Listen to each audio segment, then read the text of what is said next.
నమస్తే V3 news కు స్వాగతం. నేను మారుతీరామ్. ఇక ముందుగా బులెటిన్ లో హెడ్లైన్స్ చూద్దాం. వరంగల్ జిల్లాలో వర్షాలను జాతీయ విపత్తుగా ప్రకటించాలన్న ప్రభుత్వ చీఫ్ విప్. 500 కోట్లు ప్రకటించాలని దాస్యం వినయ్ భాస్కర్ డిమాండ్. శంషాబాద్లో కళ్యాణ లక్ష్మి చెక్కుల పంపిణీ. పేదలకు ప్రభుత్వం అండగా ఉంటుందన్న ఎమ్మెల్యే ప్రకాష్ గౌడ్.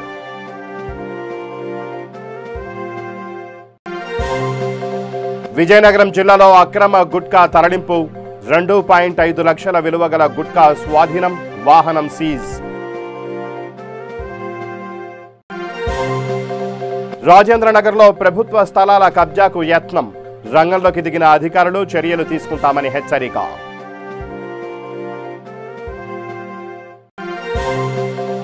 నిర్మల్ జిల్లా భైంసాలో దొంగలు హల్చల్. తాళం వేసిన ఇంట్లో చొరబడి బంగారం, నగదు చోరీ. బులెటిన్లో డీటెయిల్స్ చూస్తే, దేశంలో అత్యధిక వర్షపాతం వరంగల్ జిల్లాలోనే కురిసిందని జాతీయ విపత్తుగా ప్రకటించి కేంద్ర ప్రభుత్వం 500 కోట్లు ఇవ్వాలని ప్రభుత్వ చీఫ్ విప్ దాస్యం వినయ్ భాస్కర్ డిమాండ్ చేశారు. వరంగల్ అర్బన్ జిల్లా కేంద్రంలోని R&B గెస్ట్ హౌస్లో ఆయన మీడియా సమావేశం ఏర్పాటు చేశారు. వరంగల్ నగరంలో లోతట్టు ప్రాంతాల్లో పర్యటించి కేంద్రానికి నివేదిక అందజేసిన బీజేపీ రాష్ట్ర అధ్యక్షులు బండి సంజయ్ కేంద్ర ప్రభుత్వంతో చర్చించి 500 కోట్లు ప్రకటించేలా చర్యలు తీసుకోవాలని కోరారు. మంత్రులు కేటీఆర్, ఎర్రబెల్లి, ఈటెల వరద ప్రాంతాల్లో పర్యటించి బాధితులను పరామర్శించారని, తక్షణ చర్యలు చేపట్టాలని అధికారులను ఆదేశించారని అన్నారు. ఈ కార్యక్రమంలో ఎమ్మెల్యేలు అరూరి రమేష్, చల్లా ధర్మారెడ్డి, గ్రేటర్ వరంగల్ మేయర్ గుండా ప్రకాష్, కూడా చైర్మన్ మర్రి యాదవ్ రెడ్డి తదితరులు పాల్గొన్నారు. నమోదైందని చెప్పి నేను చెప్పలేదు, పార్టీ చెప్పలేదు, వాతావరణ శాఖ చెప్పింది. దానికన్నా ముందు ఎట్టి పరిస్థితుల్లో వర్షాకాలం వస్తుంది. గతంలో కొన్ని నాణాల కొంత డీసెల్టింగ్ చేయాలనే ఉద్దేశంతోనే పట్టణ ప్రగతిలో కార్యక్రమంలో భాగంగా మా కార్పొరేటర్లు, మేయర్, డిప్యూటీ మేయర్, ప్రజాప్రతినిధులు అందరం కూడా ఒక ప్లాన్ ప్రకారము వేసవిలోనే డీసెంట్రింగ్ చేసినాం. కాబట్టి ఇంత వర్షపాతం నమోదైనా కూడా ఎక్కడ ప్రాణ నష్టం జరగలేదు. ఒకవేళ పట్టణ ప్రగతిలో ఈ డీసెంట్రింగ్ జరగకుండా, కొన్ని నిర్మాణాలు తొలగించకుండా పెద్ద ఎత్తున ప్రాణ నష్టం జరిగేది. ఇప్పుడు కేవలం ఆస్తి నష్టం జరిగింది. ఒక రోజుల్లో, ఒక సంవత్సరం జరిగేది కాదు. దశల వారీగా దాన్ని రోడ్స్ ఐడెంటిఫై చేసినాం. దాన్ని స్టేట్ గవర్నమెంట్ నుంచి రావాల్సిన నిధులు కొంత సమకూర్చినాము. అది ఫేజ్ మేనర్ గా అయిపోయింది. స్మార్ట్ సిటీ అనేది 1 year టైం లేదు, ఇది లేదు. మ్యాచింగ్ గ్రాంట్స్ కూడా కొంత ఇచ్చినాము.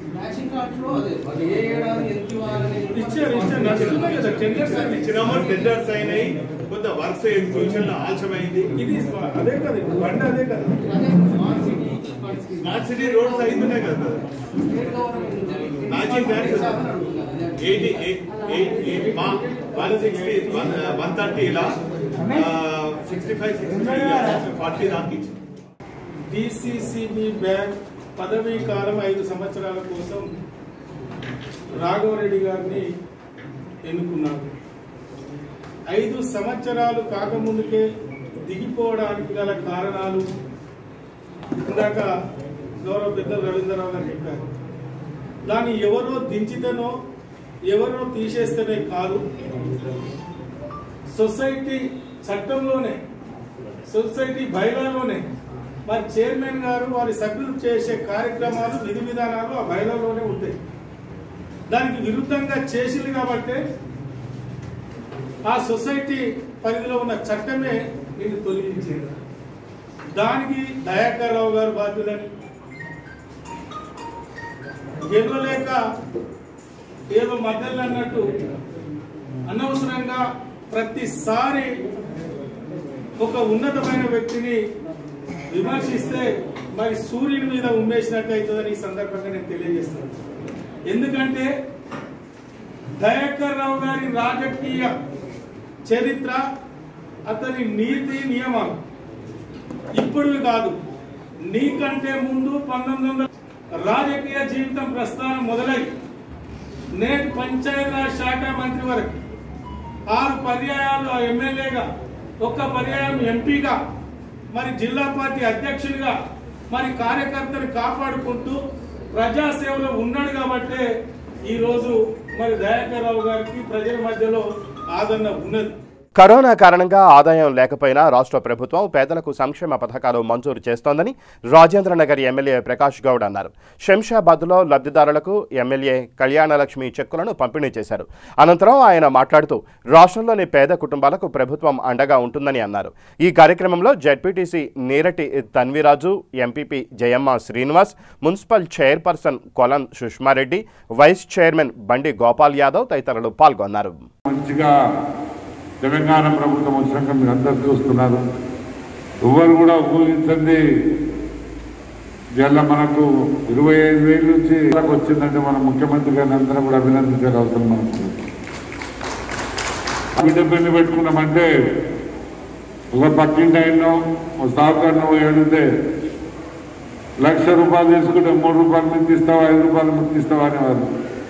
కానీ ఈరోజు మన ముఖ్యమంత్రి నేను మీకు మేనమామ లేకుండా పెద్దన్నయ్య లేకుండా మనమందరి ప్రజలందరూ కూడా సుఖ సంతోషంతో ఉండాలని మన ముఖ్యమంత్రి గారు ఆలోచించి ₹111 ఇవ్వడం ఈరోజు మనమందరం కూడా సంతోషపడి దినం రోజు. ఈరోజు ఇంత పెద్ద ఎత్తున కరోనా ఆ బిడ్డలు పెళ్లి చేసుకున్న వాళ్ళందరూ కూడా ఇబ్బందులు ఉండొద్దు, ప్రభుత్వం ఎన్ని ఇబ్బందులున్నా కళ్యాణ పత్రం ఆపొద్దని చెప్పి మనకు ఆపకుండా ఈరోజు ఇవ్వడము మన తెలంగాణ ముఖ్యమంత్రికి ఎంతో సంతోషం.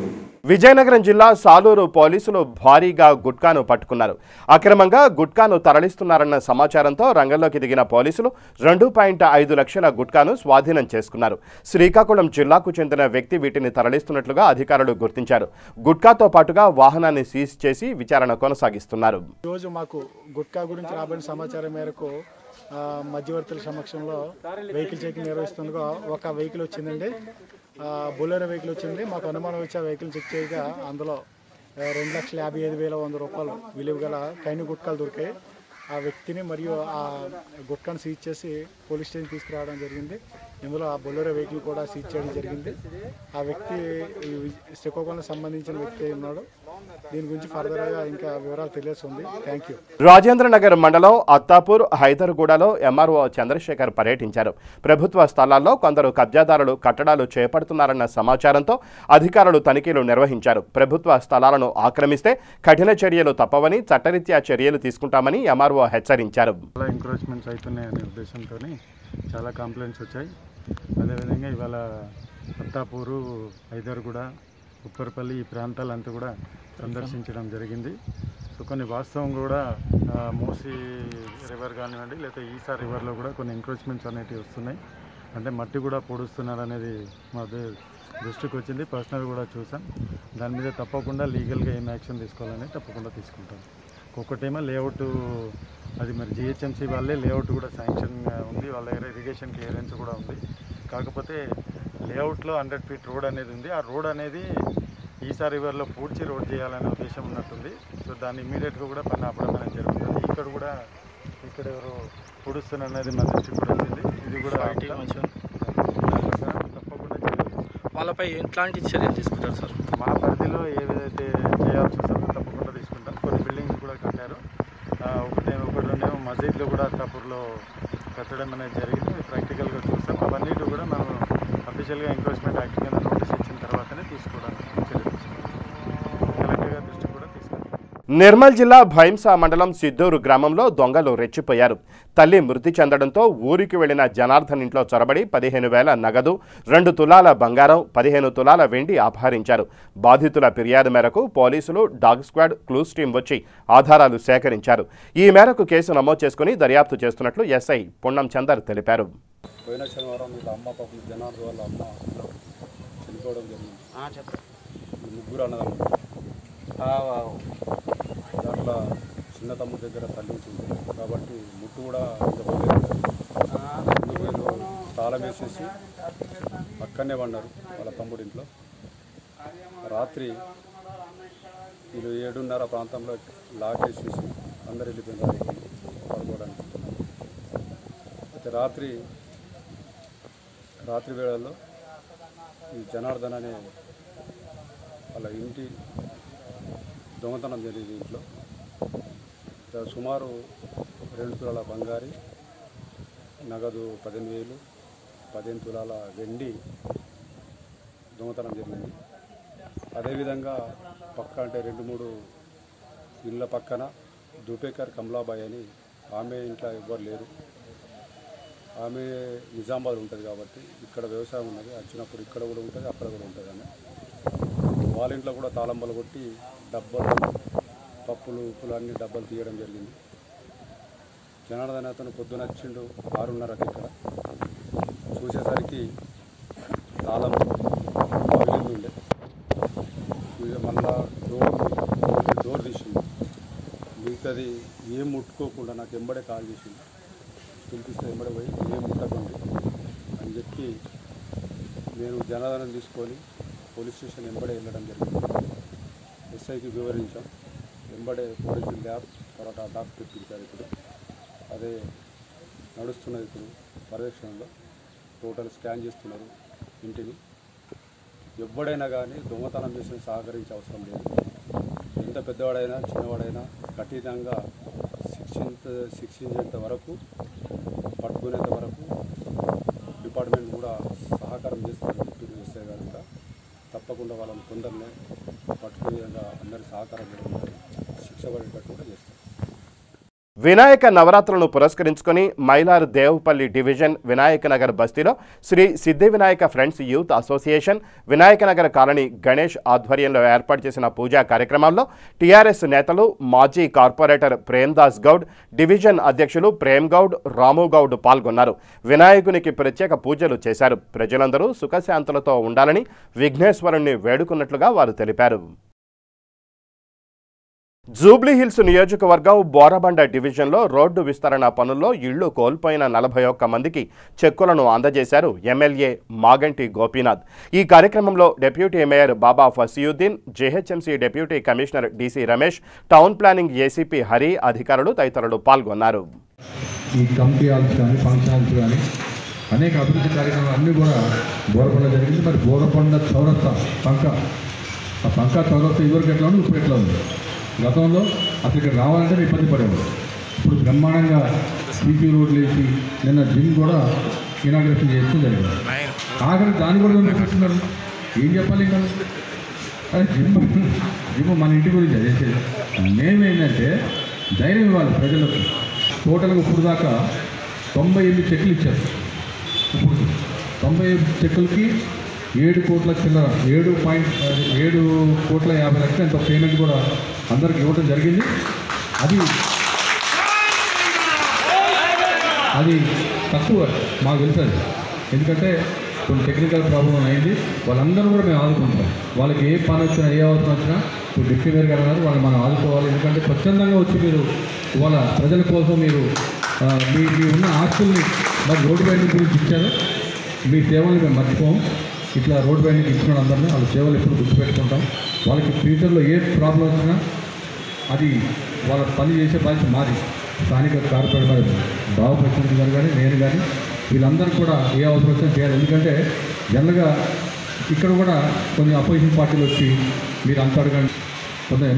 కడప జిల్లా పులివెందులలో అక్రమాలపై ఉక్కుపాదం మోపిన పోలీసు అధికారి ధైర్య సాహసం పోలీసు శాఖపై గౌరవాన్ని పెంచింది. అక్రమ మద్యం రవాణాకు అడ్డుకునేందుకు ఎస్ఐ గోపీనాథ్ రెడ్డి ప్రాణాలకు తెగించారు. పక్కా సమాచారంతో వాహనాలు తనిఖీ చేస్తుండగా పులివెందులలోని రాఘవేంద్ర థియేటర్ సమీపంలో ఓ కారులో మద్యం తరలిస్తున్నారన్న ఎస్ఐ గుర్తించారు. సిబ్బంది సహాయంతో ఆ కారును చుట్టుముట్టారు. దీంతో లోపల ఉన్న కేటుగాడు కారును ముందుకు వెనక్కు కదుపుతూ పోలీసులను భయభ్రాంతులకు గురిచేసే ప్రయత్నం చేశాడు. చివరిగా వాహనం పోలీసులపైకి దూసుకెళ్లగా ఎస్ఐ గోపీనాథ్ రెడ్డి చాకచక్యంగా కారుపై దూకి సినిమా ఫకీలో 2 కిలోమీటర్లు కారు ముందు భాగంలో పడుకొని వారిని అదుపు చేసి కారు వేగాన్ని తగ్గించారు. ఈ క్రమంలో ఇతర పోలీసులు వచ్చి వాహనాన్ని అడ్డుకున్నారు. నిందితుడు పారిపోగా కారు నుంచి 80 మద్యం బాటిళ్లను స్వాధీనం చేసుకున్నారు. కారులో నుంచి పారిపోయిన వ్యక్తి సింహాద్రిపురం మండలం రావులకొలను గ్రామానికి చెందిన నాగేశ్వర్ రెడ్డిగా గుర్తించారు. అతడు గతంలో పలు కేసుల్లో ముద్దాయిగా ఉండి ఈ మధ్యకాలంలో అక్రమంగా మద్యం అమ్మకాలు జరుపుతున్నట్లు తెలిపారు. నిందితుడిని త్వరలోనే పట్టుకుంటామని సిఐ భాస్కర్ రెడ్డి తెలిపారు. మహబూబాబాద్ జిల్లా దంతాలపల్లి మండలం దొనకొండ గ్రామంలో క్రమంగా కరోనా పాజిటివ్ కేసుల సంఖ్య పెరిగిపోతోంది. దీంతో గ్రామ సర్పంచ్ ఉప్పలయ్య కరోనా పరీక్షల నిర్వహణకు గ్రామంలోనే క్యాంపు ఏర్పాటు చేయాలని జెడ్పీ వైస్ చైర్మన్ నూకల వెంకటేశ్వరరెడ్డి, ఎంపీపీ ఓలాద్రి ఉమా మల్లారెడ్డిలను కోరారు. దీనిపై స్పందించిన జెడ్పీ వైస్ చైర్మన్ కరోనా నిర్ధారణ పరీక్షలకు క్యాంపును ఏర్పాటు చేయించారు. జిల్లా దంతాలపల్లి మండలం దొనకొండ గ్రామం సర్పంచ్ ఉప్పలయ్య కరోనా కేసులు ఉండటం వల్ల రోజుకి ఎక్కువ అవటం దంతాలపల్లి ఆరోగ్య కేంద్ర డిపార్ట్మెంట్ కలిసి ఈరోజు స్పెషల్ టీం జీపీల దొనకొండ గ్రామ పంచాయతీలో పెట్టడం జరిగింది.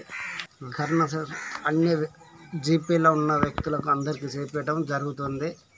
ప్రతి ఒక్కరూ దూరం మాస్కులు ధరించాలి, దూరం పాటించాలి. మా గ్రామానికి వచ్చి కరోనా పరీక్షలు చేసిన డాక్టర్లకు మా గ్రామ ప్రజల తరఫున గ్రామ పంచాయతీ తరఫున కృతజ్ఞతలు. దొనకొండ గ్రామ ప్రజలకు గ్రామ కార్యదర్శిగా తెలియజేయనిది ఏమనగా దొనకొండ గ్రామం చిన్న గ్రామం అయినప్పటికీ గ్రామంలో కరోనా కేసులు రోజుకు పెరుగుతున్నందున అధికారుల దృష్టికి తీసుకెళ్లి ఈరోజు ప్రత్యేక క్యాంపు ద్వారా టెస్టులు చేయడం జరుగుతుంది.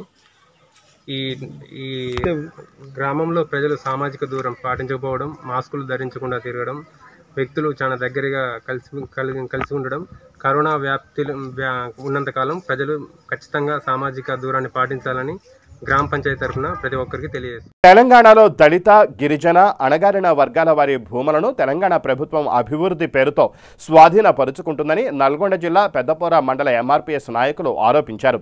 ఎంఆర్పీఎస్ నాగార్జున సాగర్ నియోజకవర్గ ఇన్ఛార్జ్ నాగార్జున ఆధ్వర్యంలో నిరాహార దీక్ష చేపట్టారు. ఈ దీక్షలో DCC general secretary, OBC cell Pathanaboina Santosh Kumar, Congress జిల్లా నాయకులు గిరి పాల్గొని మద్దతు తెలిపారు. అనంతరం ఎంఆర్ఓకు వినతిపత్రం సమర్పించారు. సంవత్సరాల నుంచి హరిజన, గిరిజన, దళితులకు ఉన్న లాంటి 3 ఎకరాల భూమిని 3 ఎకరాల భూమి ప్రభుత్వం ఇస్తా అని చెప్పి అది ఇవ్వకుండా 30 సంవత్సరాల నుంచి వాళ్ళు కాస్తున్నటువంటి భూమిని ఈరోజు శ్మశాన వాటికలని, ఇసుక డంపింగ్ యార్డ్లని చెప్పేసి ఈ ప్రభుత్వం చాలా అక్రమంగా వాళ్ళ కాడించి గుంజుకొని చేయడం, దళితులు కొంతమంది ఆత్మహత్యలు కూడా జరగడం జరిగింది. దీన్ని మేము కాంగ్రెస్ పార్టీ తరఫున తీవ్రంగా ఖండిస్తున్నాం. ఇలాంటి దుశ్చర్య కార్యక్రమాలు మానుకోవాల్సిందిగా మనవి చేస్తున్నాం. వెంటనే తిరిగి ఇవ్వాలి. దళిత గిరిజనుల భూములను వెంటనే అక్రమంగా ఆక్రమించుకున్న భూములు వెంటనే. జై కాంగ్రెస్. ఇచ్చేసిన కాంగ్రెస్ డీసీసీ డైరెక్టర్ సంతోష్ కుమార్ గారికి మరియు మండల కోఆప్ వైస్ చైర్మన్ పప్పగిరి గారికి, వివిధ కుల సంఘాల నుంచి వచ్చేసిన ఎంఆర్పీఎస్ కుల సంఘం నాయకులు, మాలమాల సంఘం నాయకులందరికీ జై భీములు. వివిధ గ్రామాలలోని దళితులపై జరుగుతున్న దాడులను, అదేవిధంగా దళితులకు ఇచ్చిన భూములు అటువంటిది ఈ ప్రభుత్వం సొంతం చేసుకొని డంపింగ్ యార్డులు, శ్మశాన వాటికలు చేయడం సరికాదు. దళితుకు ఉన్నదే 1-2 ఎకరాల భూములలో అరెకరం 2 ఎకరాలు ప్రభుత్వం నుంచి వాళ్ళే అమ్మేసుకుని దళితులను అన్యాయం చేసి రోడ్డు పాలు చేస్తున్నాం. దీన్ని మేము మాలమాన సంఘం నుంచి తీవ్రంగా ఖండిస్తున్నాం.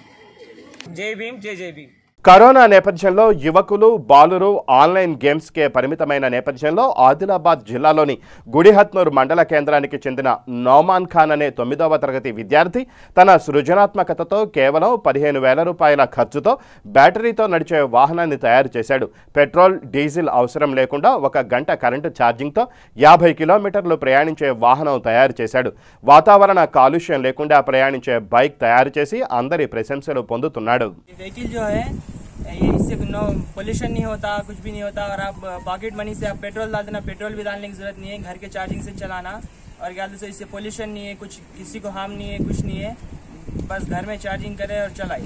और ये 50 किलोमीटर जाती 15 रुपीज़ चार्ज में।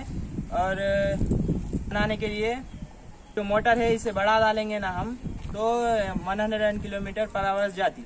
तो मोटर है ना अभी ये छोटी है, इसमें बड़ी डालने की टोटल इसमें कास्ट 15,000 आया अभी। और ये बनाने को 1 मंथ लगे और इसे नहीं कि बनाने के लिए 15,000 आया। मेरा नाम नौमान खान है, मैं मॉडल स्कूल में पढ़ता हूँ, राजीव नगर गुड़ातनूर में। और मैं एक गाड़ी इंट्रोड्यूस करा। ये हम मोटर है और इसमें ये पूरा व्हील यही रोटेट कर रही। और इसको नहीं कि मैं बैटरी कनेक्शन दिया, ये बैटरी है, 2 बैटरियाँ हैं। ये बैटरी से अगर हम 1 घंटा चार्ज करें तो 50 किलोमीटर तक जाती, 15 रुपये चार्ज लगता। और एक्सीलेटर का ये है। और यहाँ बैटरी कितनी चार्ज है वो display, digital display. Battery 12 volt की 2 बैटरियाँ हैं और इसे 1 घंटा चार्ज करना पड़ता। 3 किलोमीटर गाड़ी रन कर 50 नहीं, ये व्हील बड़ा डाल दिए तो 100 किलोमीटर से जाती 1 आवर। हम ये व्हील अगर बड़ा लगाए तो नहीं कि 100 किलोमीटर पर आवर में जाती और 1 आवर चार्जिंग। 1 आवर में करंट बिल अगर चार्जिंग करे इसे तो 15 रुपीस लगता चार्ज। పెద్దపల్లి జిల్లా మంథని మండలం సిరిపురం సమీపంలోని పార్వతీ బ్యారేజ్ కి మత్స్యకారులు పోటెత్తారు. బ్యారేజ్ గేట్లు మూసివేయడంతో నీటి ప్రవాహం పూర్తిగా నిలిచిపోయింది. దీంతో స్థానికులు అధిక సంఖ్యలో చేపలు పట్టడానికి అక్కడకు తరలివచ్చారు. అయితే ఆశతో అక్కడకు చేరుకున్న స్థానికులకు నిరాశ తప్పలేదు. గేట్లు మూసివేసినా నీటి ప్రవాహం తగ్గినా చేపలు ఊహించినంత లేకపోవడంతో ప్రజలు నిరాశ చెందారు. ఒకవైపు కరోనా విజృంభిస్తున్న వేళ ఎలాంటి నియమాలు జాగ్రత్తలు పాటించకుండా చేపల కోసం ప్రజలు ఎగబడ్డారు. దీంతో 3 కిలోమీటర్ల మేర ట్రాఫిక్ అంతరాయం ఏర్పడింది. విషయం తెలుసుకున్న పోలీసులు రంగంలోకి దిగారు. ట్రాఫిక్ ని తప్పించే ప్రయత్నం చేశారు. చేపల విక్రయాలపై మత్స్యకారులు తీవ్ర ఆందోళన వ్యక్తం చేస్తున్నారు.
బులెటిన్ ముగించే ముందు హెడ్లైన్స్ మరోసారి.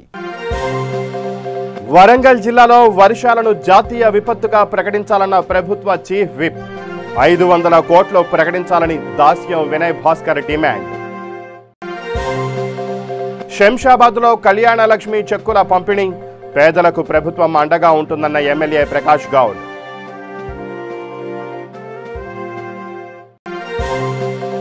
విజయనగరం జిల్లాలో అక్రమ గుట్కా తరలింపు. 2.5 లక్షల విలువ గల గుట్కా స్వాధీనం. వాహనం సీజ్. రాజేంద్రనగర్లో ప్రభుత్వ స్థలాల కబ్జాకు యత్నం. రంగంలోకి దిగిన అధికారులు చర్యలు తీసుకుంటామని హెచ్చరిక.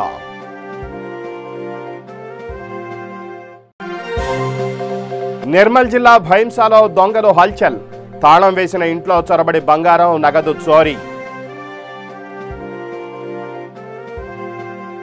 ఇవి బులెటిన్ విశేషాలు. మరిన్ని న్యూస్ అప్డేట్స్ కోసం చూస్తూనే ఉండండి V3 న్యూస్. లక్ష్యం సమాజ హితం.